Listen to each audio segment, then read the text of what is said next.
अस्सलामु अलैकुम वरहमतुल्लाहि वबरकातुहू। कैसे हैं आप सब? उम्मीद करता हूँ आप सब खैरियत से होंगे। आप सल्लल्लाहु अलैहि वसल्लम को दीन की दावत से रोकने के लिए कुरैश ने अलग अलग तरीक़ा और हरबा अपनाया। तो कुरैश ने एक हरबा ये अपनाया कि जहाँ भी आप सल्लल्लाहु अलैहि वसल्लम दीन की दावत देने जाते थे तो वो आप सल्लल्लाहु अलैहि वसल्लम को डिस्टर्ब करते थे। कैसे डिस्टर्ब करते थे कि जहाँ आप सल्लल्लाहु अलैहि वसल्लम किसी के पास जा कर के दीन की तबलीग करते थे तो वहाँ पे शोर हंगामा करते थे और लोगों को रोक दिया करते थे। ये एक तरीका था कुरैश का।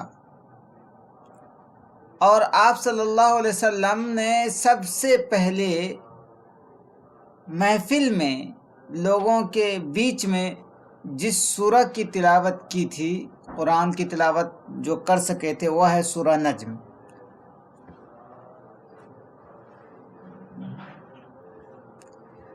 आप सल्लल्लाहु अलैहि वसल्लम को डिस्टर्ब करने के लिए नज़र बिन हारिस ने एक काम किया था। वो ये कि नज़र बिन हारिस हीरा और शाम गया था।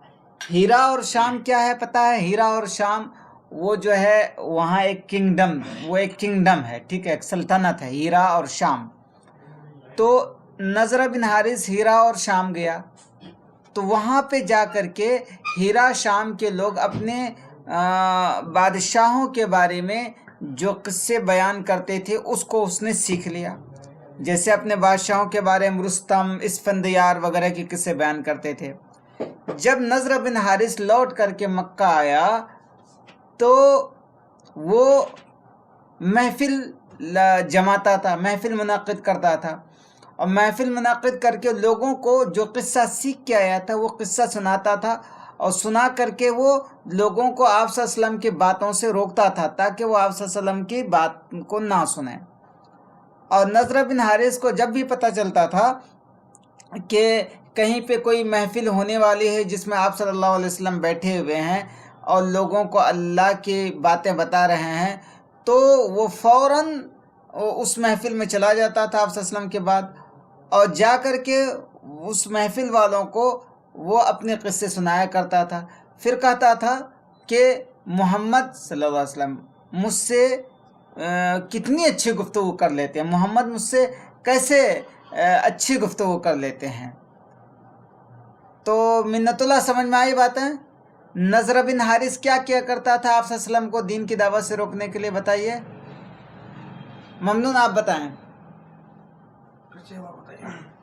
नज़र बिन हारिस आप सल्लल्लाहु अलैहि वसल्लम को दीन की दावत से रोकने के लिए क्या क्या करता था?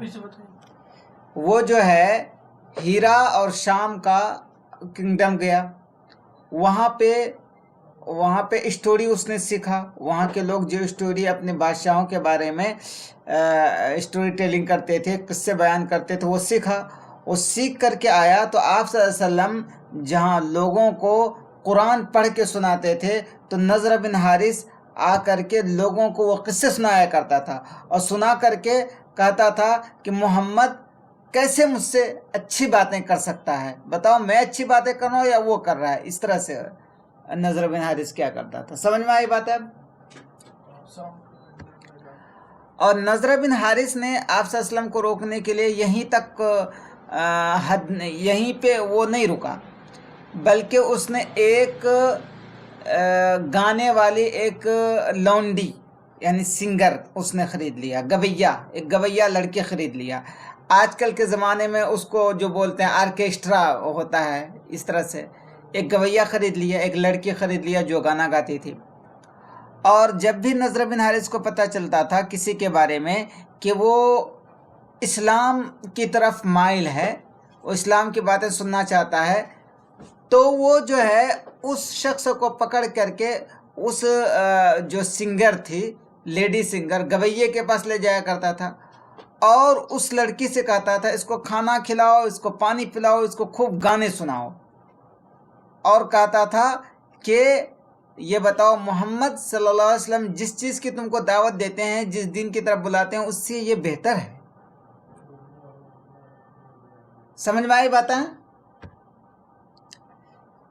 اب تو یہ باتیں ہو گئی. اس کے آگے قریش آپ صلی اللہ علیہ وسلم کو دین کی دعوت سے روکنے کے لیے اور بھی انہوں نے حربے اپنائے. ان میں سے ایک حربہ یہ ہے کہ وہ لوگ قرآن کے بارے میں شک پیدا کرتے تھے، قرآن کے بارے میں شبہات پیدا کرتے تھے. جیسے آج کے زمانے میں قرآن کے بارے میں، اسلام کے بارے میں، اسلامی احکام کے بارے میں شبہات پیدا کرتے ہیں، تو ویسے ہی اس زمانے میں آپ صلی اللہ علیہ وسلم کے سامنے قرآن کے بارے میں شبہات پیدا کرتے تھے. وہ کیسے کہ قرآن کے بارے میں وہ لوگ کہتے تھے کہ احلام کاذبہ، یہ جو ہے قرآن کوئی اللہ کی کتاب نہیں ہے، اللہ کا کلام نہیں ہے، بلکہ یہ محمد خواب دیکھتے ہیں رات میں اور وہی صبح آ کر کے بیان کر دیتے ہیں. یہ وہ لوگ اس طرح سے قرآن کے بارے میں شبہ پیدا کرتے تھے. اور کبھی وہ لوگ کہتے تھے محمد جس قرآن کی بات کرتا ہے، کہتا ہے یہ خدا کا کلام، یہ خدا کا کلام نہیں ہے، بلکہ محمد کو کوئی انسان سکھاتا ہے اور وہی آ کر کے ہم لوگوں کے سامنے بیان کرتا ہے. ٹھیک ہے. اور کبھی وہ لوگ کہتے تھے کہ قرآن جو ہے یہ خدا کا کلام نہیں ہے، بلکہ محمد کے پاس ایک جنات ہے اور شیطان ہے، اور وہ شیطان جو ہے ان کو یہ باتیں بتاتا ہے جس طرح سے کاہن کو جنات اور شیطان باتیں بتاتا ہے، ایسے ہی محمد کو بھی یہ باتیں بتاتا ہے. ٹھیک ہے. اتنی چیزیں سمجھ میں آئی؟ تو معصوم یہ بتائیے آپ کہ کفار مکہ قرآن پہ کس طرح سے شبہات اور ڈاؤٹ پیدا کرتے تھے، کیا کیا طریقہ اختیار کرتے تھے، بتائیے. ہاں بتائیے. ریان بھائی آپ بتائیے. اچھا چلیے کوئی بات نہیں. ممنون کیا تو وہ لوگ قرآن کے بارے میں ڈاؤٹ پیدا کیا کرتے تھے یہ کہہ کر کے، ایک تو یہ کہتے تھے یہ قرآن جو ہے یہ جھوٹا خواب ہے جو محمد رات میں دیکھتے ہیں اور صبح آ کے بیان کر دیتے ہیں. اور دوسرا یہ کہتا تھا یہ قرآن جو ہے یہ محمد کو کوئی انسان ہے جو بتاتا ہے اور وہی آ کر کے یہ مجھے سنا دیتا ہے. تیسرا یہ کہتا تھا کہ جس طرح سے کاہن ہوتا ہے، کاہن کے پاس جنات آسمان سے آ کر کے کچھ باتیں بتا دیتا ہے اور وہ کاہن جو ہے ایک دم دبے چھپے لفظوں میں بیان کرتا ہے، ایسے ہی محمد کے پاس جنات ہے، شیطان ہے، وہ جنات اور شیطان اپنی باتیں کہتا ہے محمد کو، آ کر کے مجھ پہ بیان کرتا ہے. سمجھ گئے؟ اور کبھی یہ ڈاؤٹ پیدا کرتا تھا، کہتا تھا کہ محمد پاگل ہو گیا ہے، وہ ایک دیوانہ ہو گیا ہے، وہ جو ہے معنی کی میننگ کا امیجنیشن کرتا ہے، اور امیجنیشن کر کے اچھے الفاظ میں ہم لوگوں کو وہی سناتا ہے اور کہتا ہے یہ اللہ کا کلام ہے. اس طریقے سے وہ لوگ آپ صلی اللہ علیہ وسلم کو کے بارے میں اور قرآن کے بارے میں ڈاؤٹ پیدا کرتا تھا.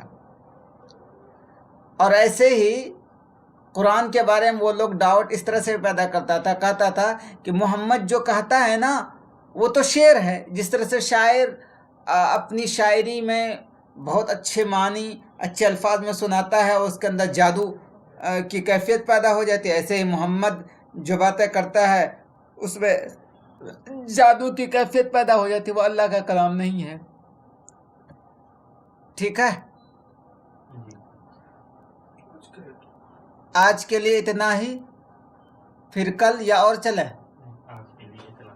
ٹھیک ہے. السلام علیکم.